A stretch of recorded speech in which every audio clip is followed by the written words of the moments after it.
My audience, today Truth Detective, your fanatical leader of this research cult into everything spiritual, relational and criminal. Today I'm going to review you a book, COSA NOSTRA, John Dickie. It's a British historian and an author, and he has written a book about the Sicilian Mafia. And I don't know if this is the truth about the mafia in Sicilia or Italia. I don't know if this is the most accurate book about Cosa Nostra. Who knows?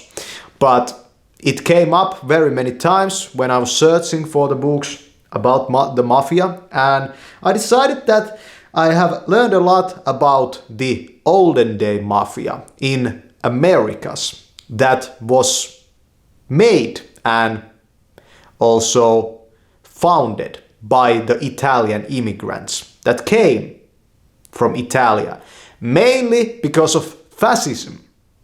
Because when the fascist regime started in Italia, the dictator wanted and was willing to punish the mafia very hard. They had to flee. Where did they go? They went to Americas, of course. And they took their style. And they took their way of doing business, so to say. Because the mafia does a lot of business, actually. They took it and they took it to Americas. And here is the history of how that happened and what happened before that and how the mafia was brought about before that point. It's interesting. And he talks about what the mafia actually does. And it's very clear that the mafia is very involved in very violent crime and murders and this kind of stuff.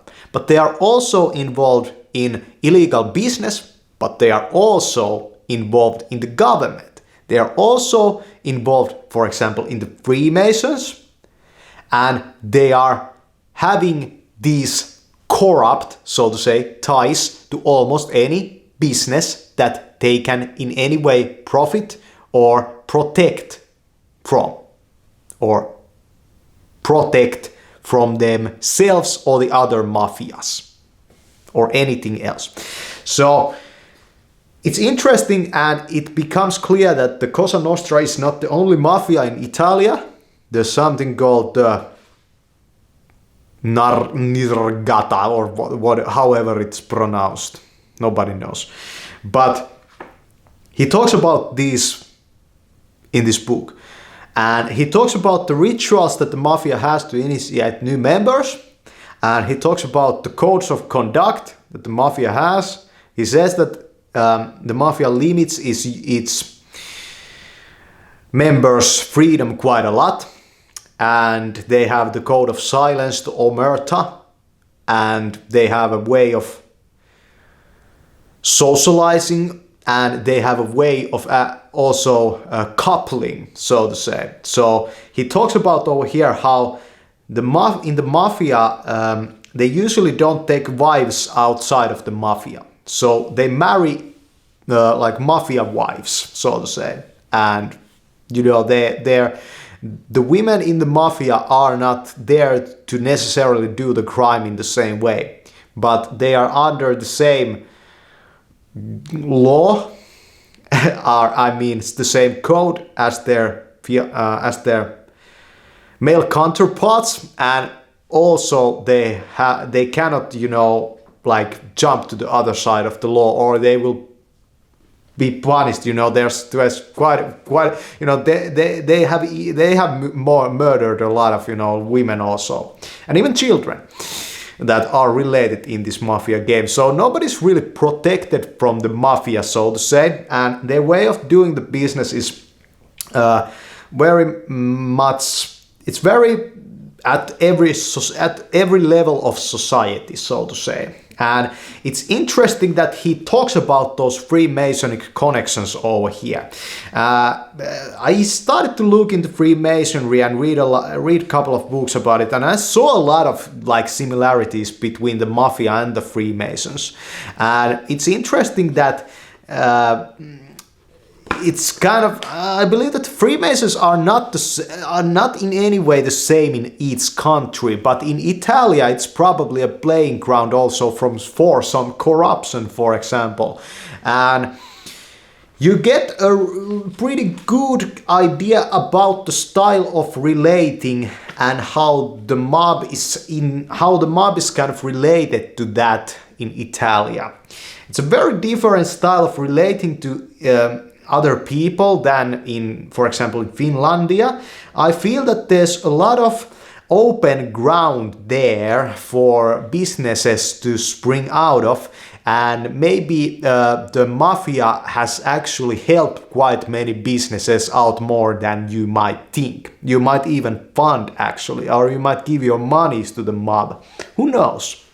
And for example, this hat over here, this is from Italia, it's a Borsalino, and this shirt is also from Italia. I would highly doubt that you could ever manufacture anything like this in any other country than Italia. And not only because of the craftsmanship, but also because I feel that there's some kind of, like wisdom, like the clothes that I have gotten from Italia, they're like amazing. There's like something there, like it's like they are, the fashion world. I don't know how deep the connections between the fashion world and the mafia are, but I'm pretty sure there's some of that going on over there. And he talks about the farming of food over here and how the mafia has been involved in that, and mainly the protection side of those farmers. And it's clear that the mafia has friends that are not part of the mafia, that they, are very brutal and they are very, violent, but they can also help these people quite a lot, And it's clear that it's a very, two-edged sword. And when the fascist regime came, they wanted to eradicate the mob, but they couldn't get rid of it. And I don't know how, I have heard that it's well defined what are the boundaries and what are the how would I say it, where one mafia, starts and where another ends, in the continent, or like in Italian land, like where the boundary is drawn, like this is my land, this is yours. So I think it has the same kind of, gangdom, type of principles to it as the American gangs nowadays have. I don't know how the Italian gangs have really changed, but it's clear that in Americas, the gangsters, they were Italian, they were Jewish, and they were also, just American gangsters also. But there's a lot of Jewish gangsters and Irish gangsters, of course, also. So that's what the American mafia was made out of. And he talks about over here about, again, Lucky Luciano. It's one of those guys that is always talked about. And Lucky Luciano,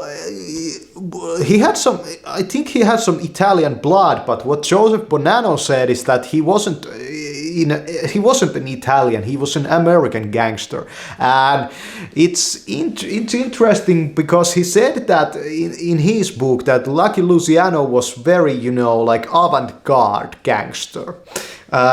He didn't want to follow the tradition of the Sicilian mafia anymore. He wanted to bring a new type of gangsterism into New York, but at the same time, at least in some other book, what I read about the man was that he was highly, involved in the heroin coming to New York in 1920s. And here's the story of here's the story of why that might have happened, I don't know if fascism actually played some part in the opioid epidemic that started in Americas, because you get a clear picture that a lot of dope was actually coming from Italia, and a lot of dope is still coming from Italia, and they are,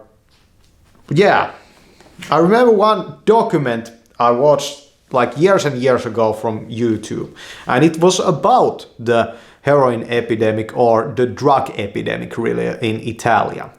And it's pretty brutal stuff, you know, people shooting around dope, you know, everywhere, you know, like there's this, it's just, you know, it's a real problem over there. And I don't really know what, like, is there anything that can be done about that? Who knows? But he makes the claim that a lot of, you know, the mafia money is like related to this drug stuff. And you know, just from another book I read, you know, it became pretty clear that the mafia money actually is not really about the drugs, because he tells over here that, you know, you understand the drug trade. It's actually, I would believe that it's actually easier to like get by in the drug trade if you don't do it very organized. But I would also see a lot of benefits to becoming more organized in the drug trade. But it's not something that I'm super interested in. You know, I don't think that drugs matter. You know, like not legal drugs, but not illegal also. I don't think that drugs matter. You know, I think that there's a better way to live. But these people are addicted. So, yeah. What came very clear is that in Americas, the mafia was about illegal business and the trafficking of alcohol, drugs, gambling, music, illegal, you know, like speakeasies, whorehouses. In Italy, it becomes very clear that they are really not into like the whoring stuff, and they like it's in the drug trade, like heavily into that. But it's not in that show business, you know, type of sense that the American mafia, you know, was like they were involved in a lot of stuff, you know. If you remember that one book, Dangerous Rhythms, like the mafia connections that the mob had, you know, like Al Capone, you know, butting, you know, elbows with all kinds of jazz musicians and owning the clubs, and, you know, like force feeding almost people to alcohol, and, you know, like that's, you know, this stuff was fucking. The mafia was the fucking show business, you know, like, but you know, like here you kind of like think that, you know, what is going on Italian, what has been going on Italia is very different. There was one, you know, shot from a film about some, you know, Italian mafia thing, and he also talks about the Godfather movie and how it might not be so accurate a depiction of the mob as, you know, some people might think, that it's quite, you know, not actually the truth about the mob. Of course it's not, it's fiction. Yeah, but yeah, if you're interested in this stuff, you know, learn about it. And here's the movie. It's called Salvatore Giuliano. Some movie made in the 60s about the mob. But read about it if you're interested in this stuff. I feel that there's a lot to be gained, but I'm really looking for books written by, you know, like mafiosos themselves, but they are pretty rare, you know. Pretty rare. There's a couple of them, and I found one book that was about. It wasn't written by a mafioso, but it was written by somebody who was in a mafia family in Americas, and that's something that you should look into. If you can find these books that are written by these people themselves, maybe after they have, so to say, retired from the mob, you know, he lays it out over here that you can't really never retire from the mob if you get in. So it's a cult also. Like, do you understand what a cult is? A cult is something where it's very easy to get into it, although it might not be very easy to get into the mob, but you can't really get out from it. So yeah, thanks for watching this video about the book Cosa Nostra, John Dickie. It's a historian's point of view. You can tell that this guy doesn't really know the ground level, like what is going on, and it's understandable. Probably it's very hard to write a book about these guys, but I hope that in the future there comes around somebody who can really do that, and I hope that somebody will draw some connections. And what I have seen from the Italians, from the clothes that they make, and you know, the food that they produce, is that, man, these people, they have some freaking guts in them. Yeah, like they have amazing skill in that land, you know. Man, I have to buy some Italian shoes next. Yeah, I have to get a pair of those. Yeah, but man, for reals, you guys, I would recommend those for also some ladies. I mean, shoes from Italy. Yeah, not what kind of shoes. But thanks for watching this video. Thanks for watching. I'm not going to read any more books probably from this guy. He has written a book about the Freemasons. It's called The Craft, and he draws some connections over there also between the mob and the Freemasons.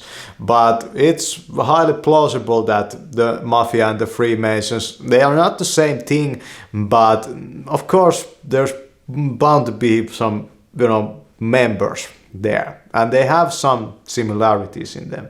So think about that.